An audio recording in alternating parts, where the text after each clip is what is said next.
जी कहे सुनो पार्वती, दुनिया में किसी का कोई नहीं। शंकर जी कहे सुनो पार्वती, दुनिया में किसी का कोई नहीं। सब जी के नाते हैं और अंत समय में कोई नहीं। शंकर जी कहे सुनो पार्वती, दुनिया में किसी का कोई नहीं। लाखों की गर्दन काट दिए परिवार के खातिर वाल्मीकि।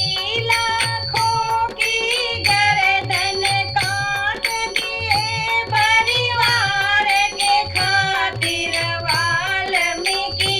पर पाप का भागी बनने को तैयार न था उनका कोई। पर पाप का भागी बनने को तैयार न था उनका कोई। शंकर जी कहे सुनो पार्वती, दुनिया में किसी का कोई नहीं। थे चार रतन दशरथ जी के, उनको भी कैसा भाग्य मिला। थे चार रतन दशरथ जी के, उनको भी कैसा भाग्य मिला। जब राम चले वनवास तो दशरथ के अंत में कोई नहीं। जब राम चले वनवास तो दशरथ के अंत में कोई नहीं। शंकर जी कहे सुनो पार्वती, दुनिया में किसी का कोई नहीं। वनवास चले रघुबर जी तो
कोई